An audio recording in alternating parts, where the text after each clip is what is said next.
So ಇತ್ತೀಚೆಗೆ ಚಂದನ್ ಶೆಟ್ಟಿ ಅವರ ಆ ಒಂದು ವೈಯಕ್ತಿಕ ವಿಚಾರದಿಂದ ಸಾಕಷ್ಟು ಸುದ್ದಿಗಳನ್ನ ಕೇಳಿದ್ರಿ. ಬಟ್ ಈಗ ಅದೆಲ್ಲವನ್ನು ಹೊರತುಪಡಿಸಿ ಸಿನಿಮಾ ವಿಚಾರಕ್ಕೆ ಸಿಕ್ಕಿದ್ದಾರೆ. ಸೊ ಅವರ ನಟನೆಯ ವಿದ್ಯಾರ್ಥಿನಿಯರ ಸಿನಿಮಾದ ಒಂದು ಪ್ರೆಸ್ ಮೀಟ್ನಲ್ಲಿ ಸಿಕ್ಕಿದ್ದಾರೆ. ಈ ಸಿನಿಮಾದ ಒಂದಷ್ಟು ಅಪ್ಡೇಟ್ ಬಗ್ಗೆ ಮಾತಾಡ್ತಾ ಹೋಗೋಣ. ನಮಸ್ತೆ ಚಂದನ್ ಅವರೇ. ಎಸ್, ಮೊದಲೇ ಹೇಳಿದಾಗೆ ಅಂದರೆ ಸಾಕಷ್ಟು ಸಿನಿಮಾಗಳು ನಿಮ್ಮ ಬತ್ತಳಿಕೆಯಲ್ಲಿದೆ, ಅಂದರೆ ನಟನಾಗಿ ನಿಮ್ಮನ್ನು ನೋಡುವಂಥ ಅವಕಾಶ. ಸೊ ಈ ಸಿನಿಮಾದಲ್ಲಿ ಚಂದನ್ ಅವರನ್ನು ಯಾವ ರೀತಿ ನೋಡಬಹುದು ಅಂತ? ಮೊದಲಿಗೆ ಎಲ್ಲರಿಗೂ ನಮಸ್ಕಾರ. ಜುಲೈ 19ನೇ ತಾರೀಕು ನಾನು ಆ್ಯಕ್ಟ್ ಮಾಡಿರುವಂತಹ ಸಿನಿಮಾ ವಿದ್ಯಾರ್ಥಿನಿಯರ ರಿಲೀಸ್ ಆಗ್ತಾ ಇದೆ. 3 ಸಿನಿಮಾ ಮಾಡಿದ್ದೆ. ಸೊ ಅದರಲ್ಲಿ ಇದೊಂದು ಫಸ್ಟು ಎಲ್ಲರ ಕಾಲೆಳಿತೆ ಕಾಲ ಒಂದು, ಮತ್ತು ಸೂತ್ರಧಾರಿ ಒಂದು, ಮತ್ತು ಇದೊಂದು ವಿದ್ಯಾರ್ಥಿನಿಯರ. ಸೊ ಇವಾಗ ಫಸ್ಟ್ ಇದೆ ರಿಲೀಸ್ ಆಗ್ತಾ ಇರೋದ್ರಿಂದ ಸೊ ನನಗೂ ತುಂಬ ಖುಷಿ ಇದೆ. 3 ಶೇಡಲ್ಲಿದೆ ಈ ಸಿನಿಮಾದಲ್ಲಿ ಪಾತ್ರ. ಒಂದು ಫಸ್ಟ್ ಕಾಲೇಜ್ ಪಿಯೋನ್ ಆಗಿ ಒಂದು ಪಾತ್ರ ಇದೆ. ಅದಾದಮೇಲೆ ಮತ್ತೆ ಬೇರೆ ಬೇರೆ ಥರ ಟ್ವಿಸ್ಟ್ಗಳು ಹೋದಂಗೆ ಬೇರೆ ಬೇರೆ ಪಾತ್ರಗಳು ಚೇಂಜ್ ಆಗ್ತಾ ಹೋಗುತ್ತೆ. ಸೊ ಓವರಾಲ್ ಸಿನಿಮಾದಲ್ಲಿ ಒಂದು ಒಳ್ಳೆ ವಿಶೇಷವಾದ ಪಾತ್ರ ಮಾಡಿದ್ದೀನಿ. ಅಂದರೆ ಏನು, ಓವರಾಲ್ ಸಿನಿಮಾದಲ್ಲಿ ಬರೀ ನಾನು ಒಬ್ಬನೇ ಇದ್ದೀನಿ ಅಂತಲ್ಲ, ಕಥೆನೇ ಈ ಒಂದು ಸಿನಿಮಾದ ಒಂದು ಹೀರೋ. ಆ್ಯಂಡ್ ಇದರಲ್ಲಿ ಆ್ಯಕ್ಟ್ ಮಾಡಿರುವಂಥ ಎಲ್ಲ ಸ್ಟೂಡೆಂಟ್ಸ್ಗಳು ಪಾತ್ರ ಮಾಡಿರುವಂಥ ಎಲ್ಲ ಆ್ಯಕ್ಟರ್ಸ್ಗಳು ಕೂಡ ತುಂಬ ಚೆನ್ನಾಗಿ ಮಾಡಿದ್ದಾರೆ. ಸೊ ನಾನು ಮೇಯ್ನಾಗಿ ಒಂದು ಕ್ಲೈಮ್ಯಾಕ್ಸ್ನಲ್ಲಿ ನನ್ನ ಒಂದು ನನ್ನ ಮೇಜರ್ ಪರ್ಫಾರ್ಮೆನ್ಸ್ ನನ್ನ ಕ್ಲೈಮ್ಯಾಕ್ಸಲ್ಲಿ ಇದೆ. ಸೊ ಹಾಗಾಗಿ ನನಗೂ ಕೂಡ ತುಂಬ ಕುತೂಹಲ ಇದೆ, ಹೇಗೆ ಜನ ನನ್ನ ಅಕ್ಸೆಪ್ಟ್ ಮಾಡ್ತಾರೆ ಆ್ಯಸ್ ಆ್ಯಕ್ಟರ್ ಆಗಿ. ಇಷ್ಟು ಸಿಂಗರ್ ಆಗಿ ಮತ್ತು ಒಬ್ಬ ರ್ಯಾಪರ್ ಆಗಿ ಸ್ಟೇಜ್ ಮೇಲೆ ಪರ್ಫಾರ್ಮೆನ್ಸ್ ಮಾಡೋದನ್ನೆಲ್ಲ ತುಂಬ ಪಡ್ತಿದ್ರು. ಸೊ ಈಗ ಆ್ಯಕ್ಟರ್ ಆಗಿ ನನ್ನ ಯಾವ ರೀತಿ ರಿಸೀವ್ ಮಾಡ್ಕೊಳ್ತಾರೆ ಅಂತ ಒಂದು ದೊಡ್ಡ ಕುತೂಹಲ ನನಗೂ ಕೂಡ ಇದೆ. ಎಲ್ಲರ ಕಾಲ ಎಳಿತ ಕಾಲ ಆ ಸಿನಿಮಾ ಅನೌನ್ಸ್ ಆದ ನಂತರದಲ್ಲಿ ಯಾವ ಅವಕಾಶ ಬಂದಿದೆ ಅಥವಾ ಮೊದಲೇ ಇದು ಫಿಕ್ಸ್ ಆಗಿತ್ತು? ಈ ಸಿನಿಮಾ ಆ ಸಿನಿಮಾ ಶೂಟಿಂಗ್ ಟೈಮಲ್ಲಿ ಈ ಆಫರ್ ಬಂದಿದ್ದು. ಆ ಸಿನಿಮಾ ಶೂಟಿಂಗ್ ನಡೀತಾ ಇತ್ತು. ಸೊ ಆ ಟೈಮಲ್ಲೇ ಈ ಸಿನಿಮಾ ಬಂತು. ಒಂದೇ ಸಿನಿಮಾದಲ್ಲಿ 3-4 ಥರ ಶೇಡ್ಗಳನ್ನು ನಿಭಾಯಿಸುವಂಥ, ಯಾಕಂದರೆ ಚಾಲೆಂಜಿಂಗ್ ಪಾತ್ರಗಳೆಲ್ಲವೂ ಕೂಡ. ಸೊ ಹೇಗಿತ್ತು ಅಂತ? ಸಖತ್ತು ಟಫ್ ಇತ್ತು. ಆ್ಯಕ್ಚುಲಿ ನಾನು ತುಂಬ ಬೇರೆ ಬೇರೆ ಒಂದಷ್ಟು ಆ್ಯಕ್ಟರ್ಗಳನ್ನೆಲ್ಲ ನನಗೆ ಪರಿಚಯ ಇರೋರ ಹತ್ರ ಎಲ್ಲ ಒಡನಾಟ ಇದ್ದಿದ್ದರಿಂದ ಅವರು ಆ್ಯಕ್ಟಿಂಗ್ ಮಾಡಬೇಕಾದ್ರೆ ಯಾವ ರೀತಿ ಇರ್ತಾರೆ, ಆ್ಯಂಡ್ ರಿಯಲ್ ಲೈಫಲ್ಲಿ ಬೇರೆ ಥರ ಇರ್ತಾರೆ, ಮತ್ತು ಸಿನಿಮಾ ತೆರೆ ಮೇಲೆ ಬಂದಾಗ ಅವರ ಹಾವಭಾವಗಳು ಚೇಂಜ್ ಮಾಡ್ಕೊಳ್ಳೋದಾಗಿರ್ಬೋದು, ಅದೆಲ್ಲ ಹತ್ತಿರದಿಂದ ಅಬ್ಸರ್ವ್ ಮಾಡಿದೆ. ಹಾಗೆ ಯೂಟ್ಯೂಬ್ ಅನ್ನೋ ಒಂದು ಮಹಾ ಡಿಕ್ಷನರಿಯೇ ನಮ್ಮ ಕೈಲಿದೆ. ಸೊ ಆ ಯೂಟ್ಯೂಬಲ್ಲೂ ಕೂಡ ಆ್ಯಕ್ಟಿಂಗ್ ಟ್ಯುಟೋರಿಯಲ್ಸ್ಗಳನ್ನೆಲ್ಲ ನೋಡಿಕೊಂಡು ಸೊ ಯಾವ ರೀತಿ ಆ ಪಾತ್ರಕ್ಕೆ ನಾನು ಯಾವ ರೀತಿ ಮಾಡಿದ್ರೆ ಚೆನ್ನಾಗಿರುತ್ತೆ ಅಂತ ಬೇರೆ ಬೇರೆ ಒಂದಷ್ಟು ಹಿಂದಿ ತಮಿಳ್ ಸಿನಿಮಾಗಳು, ನಮ್ಮ ಕನ್ನಡ ಸಿನಿಮಾಗಳು, ಬೇರೆ ಬೇರೆ ಎಲ್ಲ ಥರ ಸಿನಿಮಾಗಳಲ್ಲಿ ಆ ಪಾತ್ರ ಯಾರು ಮಾಡಿದ್ದಾರೆ, ನಿರ್ವಹಿಸಿದ್ದಾರೆ, ಅಂದರೆ ನನಗೆ ಸಿಕ್ಕಿರೋ ಪಾತ್ರನ ಯಾರೋ ಬೇರೆ ಹೀರೋ ಮಾಡಿದರೆ ಅವ್ರು ಯಾವ ಥರ ಮಾಡಿದ್ದಾರೆ ಅಂತ ಅದನ್ನೆಲ್ಲ ಕೂತ್ಕೊಂಡು ಅಬ್ಸರ್ವ್ ಮಾಡಿ ಅದನ್ನು ನಾನು ಯಾವ ಥರ ಮಾಡ್ಬೋದು ಅನ್ನೋದನ್ನೆಲ್ಲ ಸ್ವಲ್ಪ ಹೋಮ್ವರ್ಕ್ ಮಾಡ್ಕೊಂಡು ಮಾಡಿದ್ದೆ. ಸೂತ್ರಧಾರಿ ಮತ್ತು ಎಲ್ಲರ ಕಾಲ ಎಳಿತ ಕಾಲ ಅಂದರೆ ಕಂಟೆಂಟ್ ವಿಚಾರದಲ್ಲಿ ತುಂಬ ಗಮನ ಸೆಳೆದಂಥ ಸಿನಿಮಾ ಲೇಟ್ ಆಗ್ತಿರೋದು ಯಾಕೆ ಅಂತ? ಅದೇ ಇವಾಗ ಮಾರ್ಕೆಟು ಸ್ವಲ್ಪ ಈ ಥರ ಇರೋದ್ರಿಂದ ಸೊ ಪ್ರೊಡ್ಯೂಸರ್ಗಳು ಕೂಡ ಸ್ವಲ್ಪ ಯೋಚನೆ ಮಾಡ್ತಿದ್ದಾರೆ ಯಾವ ಥರ ಸಿನಿಮಾ ಯಾವ ಟೈಮಲ್ಲಿ ಬರಬೇಕು ಅಂತ. ಸೊ ಹಾಗಾಗಿ ಸ್ವಲ್ಪ ಅದಕ್ಕೋಸ್ಕರ ಅಷ್ಟೇ ಸಿನಿಮಾ ಎಲ್ಲ ರೆಡಿಯಾಗಿ ಹೋಗಿದೆ. ಸೊ ಯಾವ ಟೈಮಲ್ಲಿ ಬರಬೇಕು ಅನ್ನೋದು ಸ್ವಲ್ಪ ಕನ್ಫ್ಯೂಷನ್ ಇದ್ದಾರೆ ಪ್ರೊಡ್ಯೂಸರ್ಸು. ಅಂದರೆ ಇವಾಗ ಒಂದೊಂದು ಬರ್ತಾನೆ ಇದೆ, ಒಂದಾದ್ಮೇಲೆ ಒಂದು ಏನೋ ಒಂದು ಕಾಂಟ್ರವರ್ಸಿಗಳು, ಅದು ಏನೋ ಒಂದು ಆಗ್ತಾನೆ ಇದೆ. ಸೊ ಎಲ್ಲೋ ಒಂದು ಕಡೆ ಜನ ಥಿಯೇಟ್ರಿಗೆ ಬರೋ ಅಂಥ ಜನಗಳಿಗೆ ಎಲ್ಲೋ ಬ್ಯುಸಿ ಆಗ್ತಾ ಇದ್ದಾರೆ. ಅವ್ರು ಬರೀ ಸೋಷಿಯಲ್ ಮೀಡಿಯಾದಲ್ಲೇ ಅವ್ರ ಟೈಮ್ನ ಸ್ಪೆಂಡ್ ಮಾಡಿಕೊಂಡು ಆ ಎಂಟರ್ಟೈನ್ಮೆಂಟ್ನ ಅಲ್ಲೇ ಪಡ್ಕೊತಾ ಇದ್ದಾರೆ ಅನ್ನೋದು ನನ್ನ ಒಂದು ಭಾವನೆ.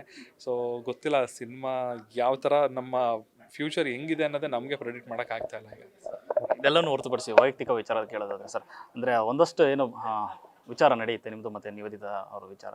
ಸೊ ಬಟ್ ಆವತ್ತಿನ ಪ್ರೆಸ್ ಮೀಟಲ್ಲಿ ನೀವು ಮಾತಾಡಿದಂಥ ಮೆಚುರಿಟಿ ಮಾತುಗಳಿಗೆ ತುಂಬ ಜನ ಪ್ರಶಂಸೆಯನ್ನು ವ್ಯಕ್ತಪಡಿಸಿದ್ದಾರೆ. ಯಾಕಂದರೆ ಯಾವುದೋ ಒಂದು ಡೈವರ್ಸ್ ಮತ್ತೊಂದು ಒಬ್ರಿಗೊಬ್ರು ಕಾಲು ಎಳಿತಾರೆ ಮತ್ತೊಂದಾಗುತ್ತೆ. ಬಟ್ ನಿಮ್ಮ ವಿಚಾರದಲ್ಲಿ ಆ ಒಂದು ಒಡಂಬಡಿಕೆ ಆಗಲಿ ಅಥವಾ ಹೊಂದಾಣಿಕೆಯಲ್ಲಿ ತುಂಬ ಚೆನ್ನಾಗಿ ಕಾಣಿಸ್ತಾ ಇತ್ತು ಆ ವೇದಿಕೆ.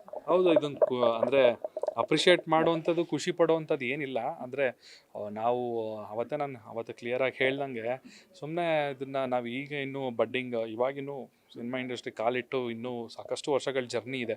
ಸೊ ಈಗ ಬಿಗಿನಿಂಗಲ್ಲೇ ಸುಮ್ಮನೆ ನಾವು ಒಬ್ಬರ ಮೇಲೆ ಒಬ್ಬರು, ಅಂದರೆ ಯಾಕೆ ಒಬ್ಬರು ದೂರ ಆಗ್ತಾರೆ ಅಂತ ಹೇಳಿದ್ರೆ ಅವರು ಮಧ್ಯದಲ್ಲಿ ಏನೋ ವರ್ಕ್ ಆಗಿರಲ್ಲ. ಸೊ ಹಂಗಾಗಿನೇ ಒಂದು ಕಪಲ್ಸು, ಒಂದು ಗಂಡ ಹೆಂಡತಿ ಯಾಕೆ ದೂರ ಆಗ್ತಾರೆ ಅಂತ ಹೇಳಿದ್ರೆ ಅವ್ರ ಮನಸ್ಸಲ್ಲಿ ಏನೇನೋ ಭಾವನೆಗಳು ಬೇರೆ ಬೇರೆ ಇರುತ್ತೆ, ಮನೇಲಿ ಜಗಳಗಳಿರುತ್ತೆ, ಅದೆಲ್ಲ ಕಾಮನ್, ಎಲ್ಲರ ಮನೇಲೂ ಇದ್ದಿದ್ದಾನೆ. ಸೊ ಅದನ್ನು ಮೀಡಿಯಾಗೆ ಬರ್ದಲೆ, ಬೀದಿ ರಂಪಾಟ ಮಾಡ್ದಲೆ, ಸೊ ಅದನ್ನು ತುಂಬ ಡಿಗ್ನಿಫೈಡ್ ವೇಯಲ್ಲಿ ನಾವು ಅದನ್ನು ಎಂಡ್ ಮಾಡಬೇಕು ಅಂತ ಮುಂಚೆನೇ ನಾವು ಅದನ್ನು ಪ್ಲ್ಯಾನ್ ಮಾಡಿ, ಸೊ ಅದರ ರೀತಿಯೇ ನಾವು ಸಪ್ರೇಟ್ ಆದ್ವಿ ಅಷ್ಟೇ. ಇವತ್ತು ಕೂಡ ನೀವು ಮತ್ತು ನಿವೇದಿತಾ ಅವರು ಗುಡ್ ಫ್ರೆಂಡ್ಸ್ ಆಗಿ ಉಳ್ಕೊಂಡಿದ್ದೀರಾ? ಖಂಡಿತವಾಗ್ಲೂ. ಅಂದರೆ ಅದೊಂದು 4 years ಜರ್ನಿ ಮಾಡಿದ್ದೀವಿ ಒಟ್ಟಿಗೆ.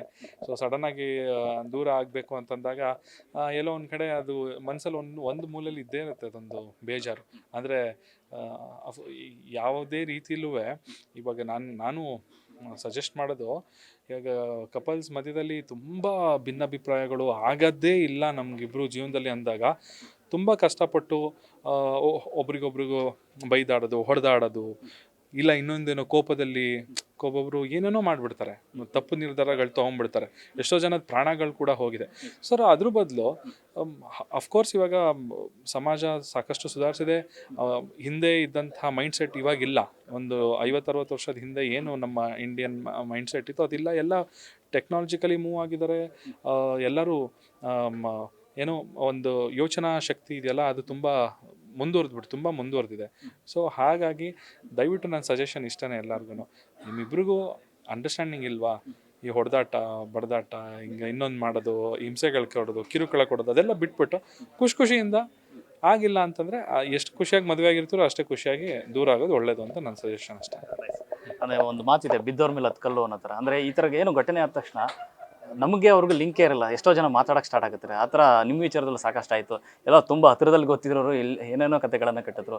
ಅಂದರೆ ಹೆಸರು ತಗೋಬೋದೇನೋ ಗೊತ್ತಿಲ್ಲ. ನಿಮ್ಮ ಈ ಸಿನಿಮಾದಲ್ಲಿ ಒಬ್ಬರು ನಟಿಸಿದ್ದಾರೆ, ಅವರು ಕೂಡ ಸಾಕಷ್ಟು ಮಾತನಾಡಿದರು ಅಂತ. ಏನು ಮಾಡೋಕ್ಕಾಗಲ್ಲ, ಅದು ಒಂದು ವಿಷಯದ ಸುತ್ತ ಒಂದು ಫಾರ್ ಎಕ್ಸಾಂಪಲ್ ಹೇಳ್ಬೇಕಂತ ಹೇಳಿದ್ರೆ, ಒಂದು ಸಿಹಿ ತಿಂಡಿ ಏನೋ ಬಿದ್ದಿದೆ ಅಂತಂದಾಗ ಅದಕ್ಕೆ ಇರುವೆಗಳು ಮುತ್ತೋದು ಸಹಜ. ಸೊ ಹಾಗಾಗಿ ಅದು ನೇಚರ್ ಸೈನ್ಸ್ ಅಷ್ಟೇ, ಏನೂ ಮಾಡೋಕ್ಕಾಗಲ್ಲ. ಅದನ್ನೆಲ್ಲ ದಾಟ್ಕೊಂಡು ಮುಂದೋಗ್ಬೇಕಷ್ಟೇ, ಜಾಸ್ತಿ ತಲೆ ಕೆಡ್ಸ್ಕೊಳಕ್ಕೆ ಹೋಗ್ಬಾರ್ದು ಅದ್ರ ಬಗ್ಗೆ. ಬಟ್ ಈ ಸಿನಿಮಾದ ಬಗ್ಗೆ ಹೇಳಿದ್ರು, ಅಂದರೆ ಶೂಟಿಂಗ್ ಟೈಮ್ ಕರೆಕ್ಟಾಗಿ ಬರ್ತಾ ಇರಲಿಲ್ಲ ಅಂತ. ಅವತ್ತು ನೀವು ಸವಾಲು ಕೂಡ ಹಾಕಿದರೆ ಸಂಬರೋಗಿರು ಬಂದು ವೇದಿಕೆ ಮೇಲೆ ಹೇಳಿ ಅಂತ ಅವತ್ತು. ಅದು ಅವ್ರಿಗೆ ವೆಯ್ಟ್ ಮಾಡಿದೆ, ಇವತ್ತು ಬರ್ತಾರೆ ಅಂತ. ಅವ್ರು ಬಂದಿಲ್ಲ, ಅದಕ್ಕೋಸ್ಕರನೇ ನಮ್ಮ ಡೈರೆಕ್ಟ್ರು ಎಲ್ಲ ಕ್ಲಿಯರಾಗಿ ಅದನ್ನು ಇವಾಗ ಹೇಳಿದ್ದಾರೆ. ಅವ್ರು ಹೇಳಿದ್ದೆಲ್ಲ ಸುಳ್ಳು ಅಂತ ಎಲ್ಲರಿಗೂ ಹೇಳಿದ್ದಾರೆ, ಅಷ್ಟೇ ಸಾಕು. Thank you sir. ನಿಮ್ಮ ಚೊಚ್ಚಲ ಸಿನಿಮಾ ರಿಲೀಸ್ ರೆಡಿಯಾಗಿದೆ, ಒಳ್ಳೆಯದಾಗಲಿ. ಆದಷ್ಟು ಬೇಗ ಸೂತ್ರಧಾರಿ ಮತ್ತು ಎಲ್ಲರ ಕಾಲ ಎಳೆಯುತ್ತೆ ಕಾಲ ಬರಲಿ. Thank you so much. Thank you. Yes, ಇದಿಷ್ಟು ಚಂದನ್ ಶೆಟ್ಟಿ ಅವರ ಮಾತು. ಕ್ಯಾಮ್ರಾ ಪರ್ಸನ್ ಬೈರೇಶ್ ಜೊತೆ Lokesh, News First Bengaluru. News First ನಿರ್ಭೀತಿಯಿಂದ ನಿಮ್ಮ ಪರವಾಗಿ.